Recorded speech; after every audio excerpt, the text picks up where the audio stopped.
प्रेरणादायक कहानी जादुई तालाब। एक गांव में एक छोटा सा तालाब था जिसे जादुई माना जाता था। गांव वाले अक्सर तालाब में नहाते और अपनी अपनी इच्छाओं को पूरा करने की कोशिश करते थे और बहुत से इच्छाएं पूरी भी हो जाती थीं।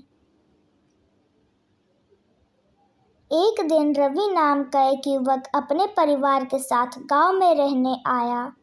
उसने जब जादुई तालाब के बारे में सुना तो उसके मन में अपनी एक इच्छा पूरा करने की लालच जागी।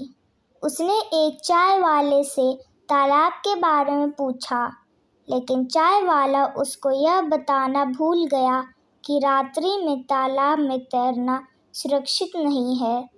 रवि एक शाम तालाब पर गया और तैरने लगा। वह अपनी इच्छा के बारे में सोचते हुए खुश हो रहा था। अचानक उसे किसी चीज ने नीचे खींचा। वह तालाब में रहने वाली एक विशालकाय जल सर्प था जो सिर्फ रात में बाहर आता था। रवि मदद के लिए चिल्लाया, लेकिन आसपास कोई नहीं था जो उसकी मदद कर सकता था। उस समय उसे अपनी माँ की सलाह के बारे में याद आया, जिसमें उसकी माँ ने कहा था कि अनजाने जगहों पर हमेशा सावधान रहना। जब रवि को लगा कि उसे बचाने के लिए आसपास कोई नहीं है, तब उसने संघर्ष छोड़ दिया और गर्दन झुकाकर मरने का नाटक करने लगा।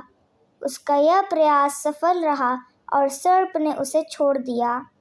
रवि घबराकर और डरकर अपने घर लौट गया। उसने अपने माता पिता को इस घटना के बारे में बताया और वे उसे डांटते हुए सावधान रहने की सलाह दी।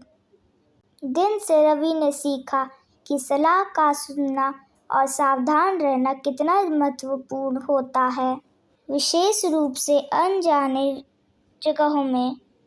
उसने अन्य गांव वालों को भी रात में तालाब में नहाने के खतरों के बारे में चेतावनी दी। गांव वाले रवि की चेतावनी के लिए आभारी थे और वे स्वयं भी सावधान रहना शुरू कर दिए। इस कहानी का सारांश यह है कि अनजानी जगहों में सावधान रहने की ज़रूरत होती है। यह जीवन के हर पहलू में लागू होता है। अगर आपको मेरी कहानी अच्छी लगी तो प्लीज़ मेरे चैनल को सब्सक्राइब कीजिए और लाइक और बेल आइकन का बटन दबाना ना भूलें।